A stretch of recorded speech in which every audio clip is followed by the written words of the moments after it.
आदाब नाजरीन, आप देख रहे हैं गुलिस्तान न्यूज़। अभी तक का उर्दू खबरनामा लेकर मैं आपका मेज़बान गौहर कुछे आपकी खिदमत में हाजिर। उर्दू खबरनामे में सबसे पहले बात करते हैं आलमी वबा कोरोना वायरस की। आलमी वबा कोरोना वायरस का कहर दुनिया भर में जारी है और हर गुजरते दिन के साथ ही दुनिया भर में मुतासरीन और अमवात की तादाद में इजाफा हो रहा है। और भारत में कोरोना वायरस की मौजूदा सूरत हाल हर गुजरते दिन के साथ बद से बदतर होती जा रही है। मुल्क में ऑक्सीजन सिलेंडर्स की कमी के बायस सूरत हाल मजीद खतरनाक हो रही है और हर आने वाला दिन कोरोना के रिकॉर्ड तोड़ रहा है। और पिछले 24 घंटों के दौरान वजारत सेहत की जानिब से जारी आदाद शुमार के मुताबिक वबा से मजीद 3,53,000 से ज्यादा अफराद मुतासर हुए हैं, जबकि 2812 अफराद हलाक हो चुके हैं, जिसके साथ ही हलाकतों की तादाद 1,95,123 तक पहुंच गई। मुल्क में वायरस से मुतासरीन की मजमूई तादाद 1,73,13,163 होगी, जबकि 1,43,04,382 मुतासरीन भी सेहतयाब हो चुके हैं। इसके अलावा वायरस से सबसे ज्यादा मुतासर होने वाले ममालिक में भारत अब दूसरे नंबर पर पहुंच गया है। गुज़श्ता 24 घंटों के अंदर जम्मू कश्मीर में भी तकरीबन 2400 के मस्बत मामले दर्ज हुए हैं, जबकि 21 अफराद की मौत भी वाक़ा हुई है।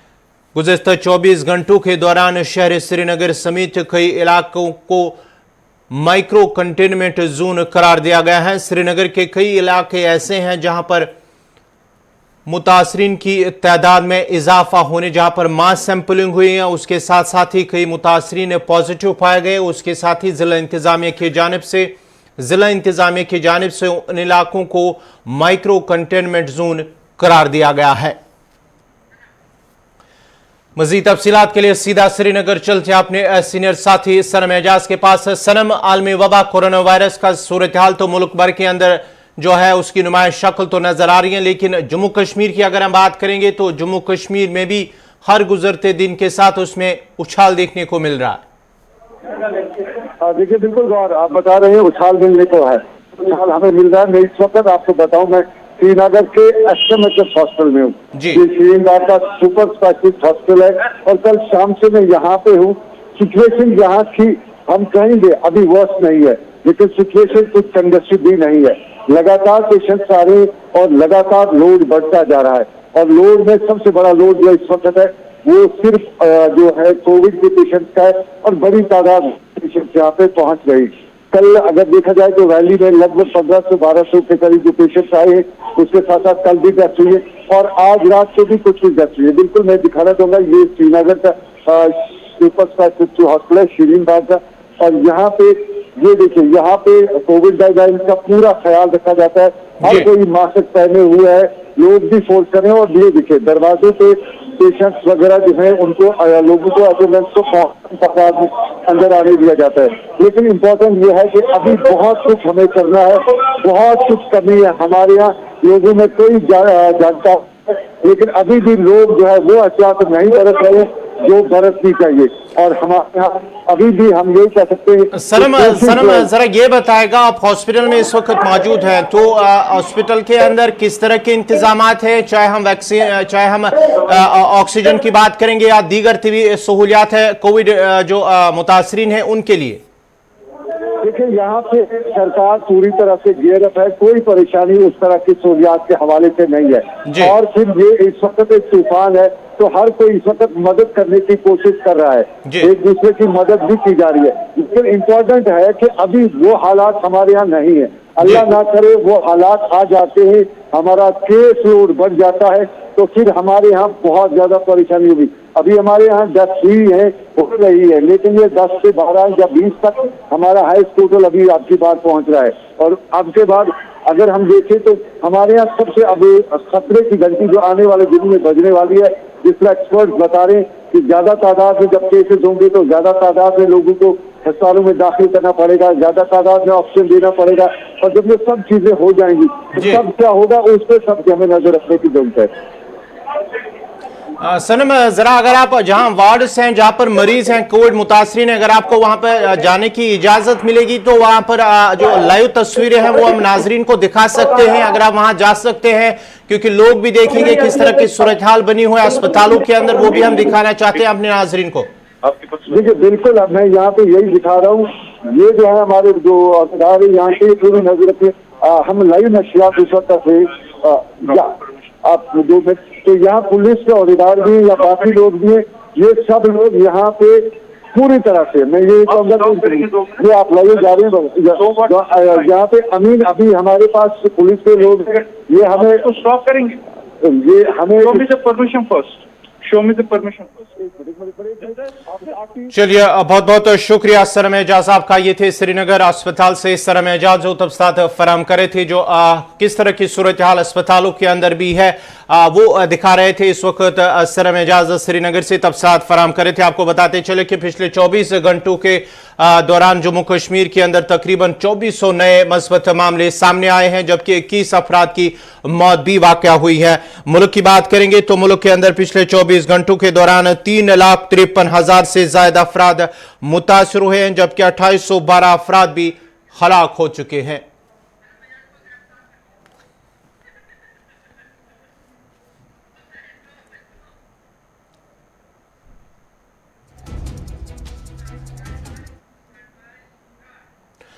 कोरोना वबा के बहरान के दरमियान वैक्सीन की कीमतों को लेकर हंगामा आ रही मजीद बढ़ती हुई नजर आ रही है। भारत बायोटेक ने वैक्सीन को प्राइवेट अस्पतालों के लिए 1200 रुपए फी डोज फरोख्त करने का ऐलान किया है। रियासती सरकार के अस्पतालों को वैक्सीन 600 रुपए फी डोज दी जाएगी, यानी वैक्सीन की पूरी खुराक के लिए 2400 और 1200 रुपए बिल तरतीब देने होंगे। भारत बायोटेक ने अपने एक बयान में कहा है कि मरकजी सरकार की गाइडलाइंस के मुताबिक वैक्सीन की कीमत तय कर दी है। रियासती सरकार के अस्पतालों के लिए वैक्सीन की फी खुराक कीमत 600 रुपए होगी, जबकि प्राइवेट अस्पतालों के लिए वैक्सीन की कीमत फी डोज 1200 रुपए होगी। आपको बता दें कि सीरम इंस्टीट्यूट ऑफ इंडिया के कोविशील्ड वैक्सीन को रियासती सरकारों को 400 रुपए और प्राइवेट अस्पतालों को 600 में भेजने पर काफी हंगामा मचा हुआ है।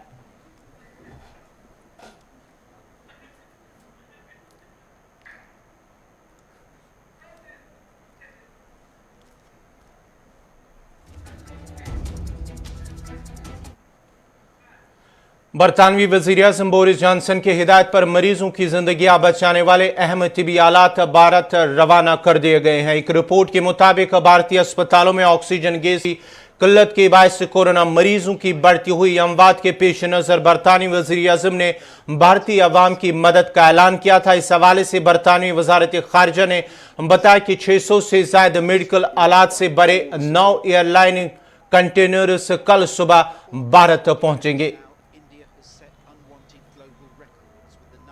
We want to provide them all the support because they're close friends, increasingly important partners, but also we need this kind of international collaboration if we're going to get through the pandemic. We're not going to be safe until we're...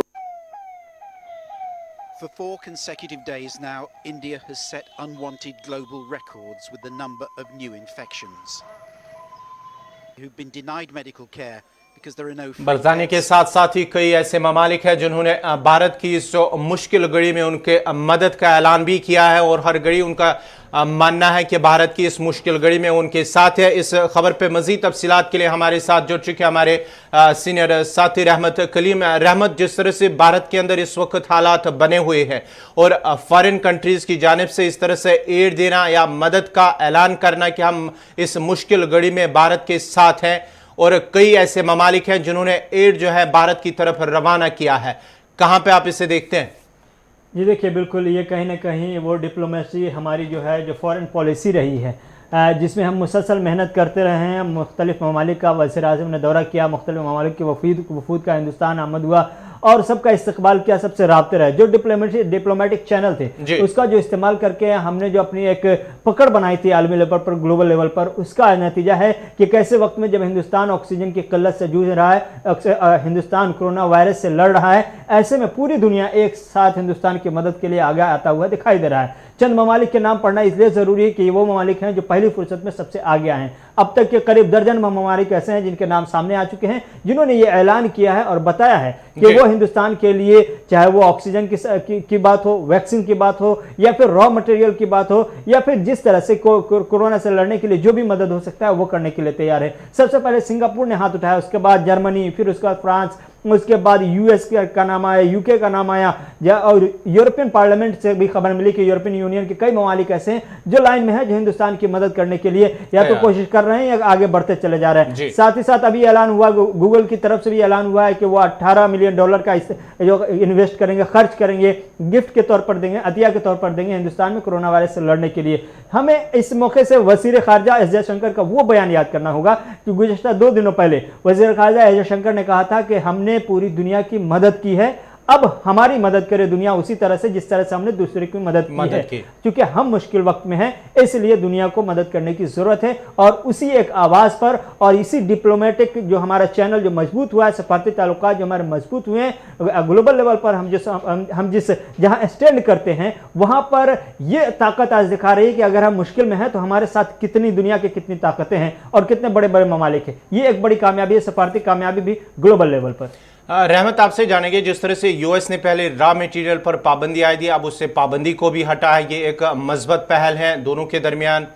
और दूसरी बात, जब ये मुख्तलिफ countries की जानिब से भारत को ये मदद की ऑफ़र मिली है, अब ग्राउंड लेवल पर यह भी देखना है कि जो मदद मिलेगी, चाहे ऑक्सीजन सिलेंडर्स मिलेंगी या वैक्सीन मिलेगी या रॉ मटेरियल मिलेगी, इसे किस तरह से इस्तेमाल किया जाए, किस तरह से इसको यूज़ किया जाए, ये भी देखने की बात होगी। जी देखिए, बिल्कुल ये एक अपने आप में बड़ा मसला है कि अगर कहीं से कोई ऑक्सीजन का टैंकर आ रहा है, मान लिया यूएई से, अरब अमारात से आया, सऊदी अरब से आ रहा है, या फिर सिंगापुर से जो आया है, या फिर अमेरिका से जो आ रहा है, जो यूके से आ रहा है, इन तमाम के डिस्ट्रीब्यूशन का क्या की शक्ल क्या होगी, सूरत क्या होगी, सरकार ने क्या रोड मैप तैयार किया हुआ है कि अगर एक कंट्री से आता है, मान लिया 800 मैट्रिक टन अगर ऑक्सीजन आता है तो उसको स्टेट वाइज कैसे बांटेंगे, कब तक बांटेंगे, ये एक बड़ा मसला है जिस पर वज़ीर आज़म के दफ्तर में मुमकिन है कि गौर खोज किया जा रहा हो या फौरी तौर पर कोई ना कोई रोड मैप ऐसा तैयार किया गया हो कि जल्द से जल्द इसको रियासती सतह पर या जहां ज्यादा जरूरत है वहां तकसीम किया जाए, वहां पहुंचाया जाए। इसके लिए कोशिश हो रही होगी,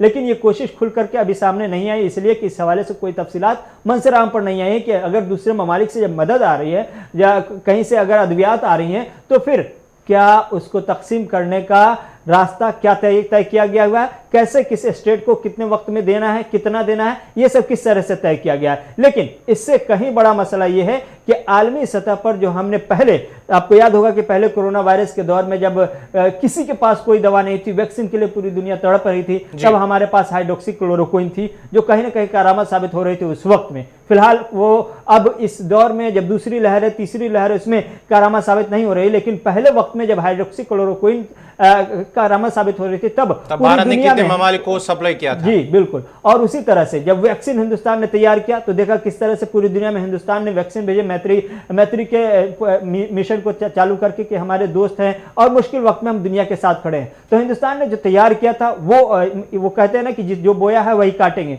तो ये बोया हुआ था जिसे हम काट रहे हैं, ये अच्छी चीज है। और आगे दिक्कत ये है कि अभी इसको कैसे हम बांटते हैं, काट तो रहे हैं लेकिन बांटते कैसे हैं, ये एक नया मैकेनिज्म तैयार करना होगा और तैयार हो रहा होगा मेरे ख्याल से, क्योंकि वक्त कम है। एक हफ्ते की इस ऑक्सीजन की किल्लत ने हिंदुस्तान की जो तस्वीर आलमी सतह पर दिखाई और हिंदुस्तान की आवाम ने जो दर्द झेला है, जो दुख और मसाइल सहे हैं, जो लाशों के अंबार देखने को मिले, कब्रिस्तान से शमशान तक की जो तस्वीरें देखने को मिली, वो डरावनी तस्वीरें, वो हैरान करने वाली तस्वीरें कहीं ना कहीं दुनिया को भी अपने हिंदुस्तान की तरफ राग़िब करने या तवज्जो मबज़ूल कराने में कामयाब हुई है। और नतीजे में आज हिंदुस्तान में ऑक्सीजन कहीं ना कहीं जो किल्लत थी वो आइंदा 2 से 3 दिन में मुमकिन है कि आलमी इमदाद के बदौलत वो किल्लत दूर हो जाए। अब सवाल यही आकर रुकता है कि सरकार इस किल्लत को दूर करने में कितना वक्त और लगी, क्योंकि सामान तो आ रहे हैं, ऑक्सीजन आ रहा है, बांट कैसे रही है ये सरकार पर निर्भर करता है। अगले 2 से 3 दिन और लगेंगे तस्वीर साफ होने में कि कितने स्टेट को जहां जरूरत है किस तरह से पहुंचाया जा रहा है और क्या किस तरह से इस्तेमाल किया जाए।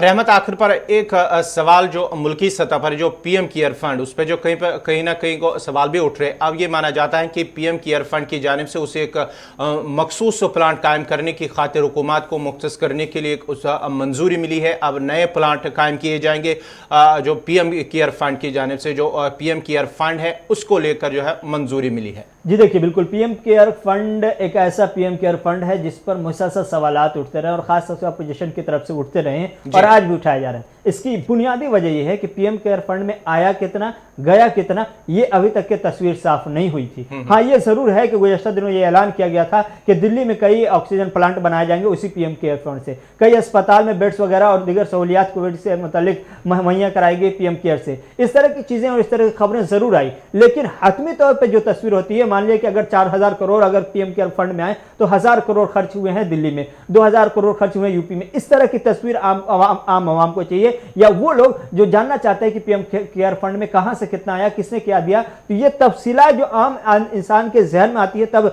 उसमें शफाफियत आती है। शफाफियत की वजह से ही मुसलसल सवालात उठ रहे हैं कि आखिर इस पीएम केयर फंड में आया कितना, कहां से आया, गया कितना, कितना खर्च हुआ, कितना है। तो इस शफाफियत की वजह से ये पीएम केयर मुसलसल सवालों के घेरे में है। लेकिन कुछ तस्वीरें ऐसी आई, कुछ खबरें ऐसी जरूर आई जो ये बता रही थी कि पीएम केयर फंड का इस्तेमाल इसी कोरोना से लड़ने के लिए हो रहा है। और हालिया दलील इसकी यह है कि दिल्ली में कई ऑक्सीजन के प्लांट इसी पीएम केयर फंड के जरिए बनाने को मंजूरी गुज़श्ता रोज कैबिनेट की तरफ से दी गई है। चलिए, बहुत बहुत शुक्रिया रहमत कलीम आपका। ये थे रहमत कलीम, बात कर रहे थे जिस तरह से मुल्क के अंदर हालात बने हुए हैं कोरोना वायरस को लेकर अगर हम बात करेंगे, और साथ ही साथ जो है आलमी वबा के साथ ही जो कोरोना वायरस के साथ साथ ऑक्सीजन की कमी को लेकर मुल्क के अंदर बने हुए हैं हालात, अस्पतालों के अंदर मरीजों की हालत जो बनी हुई है उसको लेकर किस तरह से लोग परेशान हैं, और ऑक्सीजन फॉरेन कंट्रीज़ की जानिब से अब जो है ताउन का भी मदद की भी अपील की गई है, और मदद उनकी तरफ से बाज़ाब्ता तौर पर कहा गया है कि भारत की इस मुश्किल घड़ी में वो इस के साथ है। और साथ ही साथ कई ऐसे ममालिक हैं जिन्होंने भारत की सप्लाई को लेकर जो है ऑक्सीजन सिलेंडर्स को लेकर या दीगर वैक्सीन को लेकर या रॉ मटेरियल को लेकर उन्होंने कहा कि हम भारत को ऐसे चीज़ें ऑक्सीजन सिलेंडर्स या वैक्सीन या दूसरी ऐसे रॉ मटेरियल हैं वो हम उनको सप्लाई करेंगे।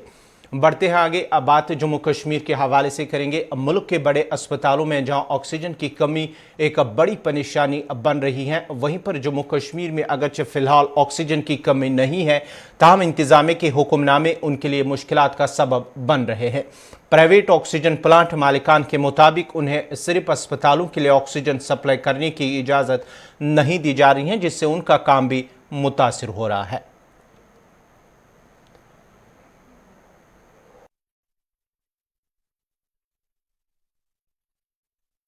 कि उस टाइम कोविड की वजह से हमने किया, हमने दूसरा प्लांट लाया, उस टाइम गवर्नमेंट ने बोला कि आप चालू करो, हम काम देंगे। उसके बाद उन्होंने कुछ काम नहीं दिया। अब कल भी हम मीटिंग में था, वहाँ भी हमने बोला कि इंडस्ट्रियल सिलेंडर नहीं भरना है। हमने उनको बोला कि हमें फिर कोविड उठ गया, ये आया सब कि आप प्लांट चालू करो। मेरा प्लांट पूरा बैठा हुआ ख़राब था, फिर मैंने क्या किया, दूसरा प्लांट लाया। उसके बाद मैंने इनको इन्फॉर्मेशन दिया कि मेरा प्लांट चल रहा है। 2, 3, 4, 5 बार मैंने लेटर डाला, सौरा में भी डाला कि मेरा प्लांट चल रहा है, मुझे काम दे दो। अभी तक कोई जवाब नहीं आया। तो अभी ये इस वक्त जा रहा है कि हम डीलर को दे रहा है, मगर ये आगे दे रहा है कि हॉस्पिटलों का।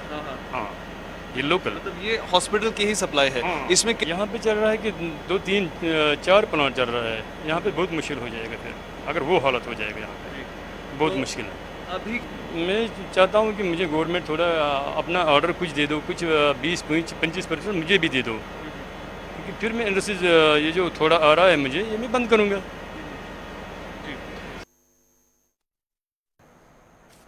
जम्मू कश्मीर में कोरोना केसेस में इजाफे के पेश नज़र एलजी इंतजामिया ने जहां मजीद बंदिश आयद कर दी थी, जुज़वी लॉकडाउन की वजह से मकामी लोगों के साथ साथ गैर रियासती मजदूर भी बेबसी का शिकार हैं।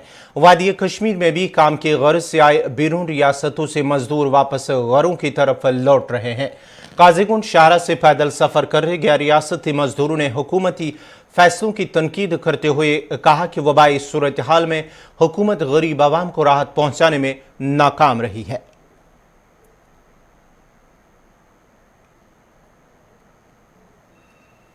मुझसे मैं कहना चाहता हूं कि लॉकडाउन लगा हुआ है, आगे खतरा हो रहा है कि वो लॉकडाउन लग जाए।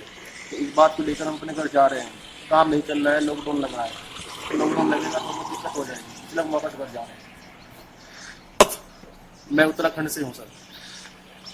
हम आए थे यहाँ से 15-20 दिन से आए हुए हैं सर, तो काम नहीं चल रहा था, बारिश हो रही थी, अब लॉकडाउन लग गया तो हम घर वापस जा रहे हैं। अब तो सवारी का साधन नहीं है तो पैदल जा रहे हैं। हाल नहीं है, इधर कोई जेब में खर्चेगा। 4 दिन से हम भूखे बैठे थे, ऐसे इधर परेशान थे। इस मोदी ने ऐसा कर दिया, इस देश का नाश करके फेंक दिया। इस मोदी की सरकार ये ऐसी है, ये खत्म होनी चाहिए। हमें ये है क्या तो जो सबके साथ हुए हमारे साथ, हम भी परेशान है। 4 दिन हो गए यहाँ पे भूखे प्यासे रहते, लेकिन मोदी सरकार ने ध्यान नहीं दिया।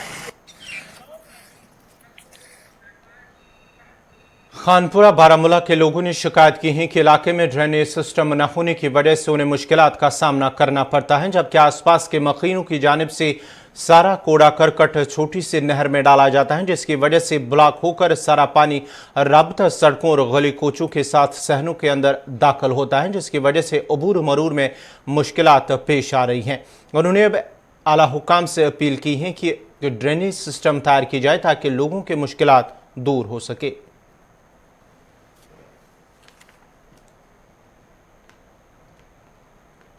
ड्रेनेज यहाँ पे वो पूरी खस्ता हो चुकी है।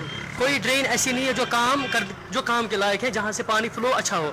कोई ड्रेन ऐसी नहीं है। और इसमें क्या है कि जो इनर लिंक्स की ड्रेनेज जो है, इनर लिंक्स की वो पूरी खस्ता है। और ये हाईवे की ड्रेन है, इसमें मैं औकाफ एक मेंबर हूँ, हमने बहुत बार डिस्ट्रिक्ट एडमिनिस्ट्रेशन में नोट्स में लाया कि इसकी कोई मरम्मत की जाए। उन्होंने बोला बीकन के पास जाओ, बीकन ने बोला एडमिनिस्ट्रेशन के पास जाओ, लेकिन कोई टस से मस नहीं हो रहा है कि ताकि इसका काम करे और इसकी जो रिपेयरिंग हो, चाहे इसको कोई भी जो कंस्ट्रक्शन का काम हो वो अंजाम दिया जाए। बदबू भी आ रहा है। क्या म्युनिसिपल काउंसिल बारामूला के जो मुलाजिम है वो यहाँ पे नहीं आते? इससे पहले भी मैंने बहुत बार डंपिंग यार्ड आपने बनाया है, इसको हटाइए। ये लोकेलिटी में आपने रखा है, इसको किसी साइड में रखिए ताकि यहाँ पे समर्स में ज्यादा बहुत बदबू आती है समर्स में। और आप देखो, आप अगर आप देखेंगे लास्ट टाइम तो कोविड चल रहा था तो डिप्टी कमिश्नर बारामूला जनाब जो रितु साहब आए थे इधर, उन्होंने यहाँ पैदल विजिट किया था। यहाँ तक उन्होंने अहकाम सादिर किए थे प्रेसिडेंट एमसी बारामूला को कि यहाँ से ये हटाया जाए, लेकिन तब से आज तक ये यहाँ वहीं पे वहीं जहाँ पे था।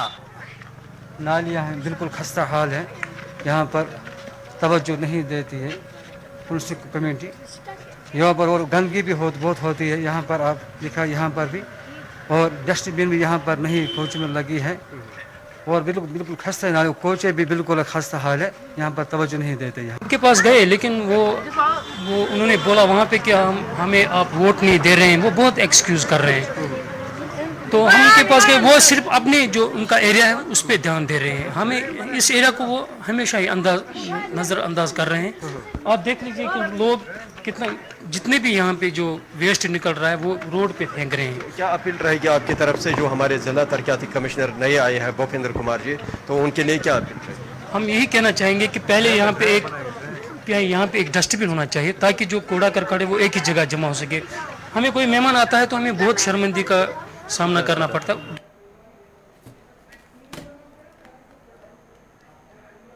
इसी के साथ ही अभी तक का उर्दू खबरनामा इख्तिताम पज़ीर हुआ चाहता है। अपने मेज़बान गौहर कुछे को इजाज़त दीजिए। अल्लाह हाफ़िज़।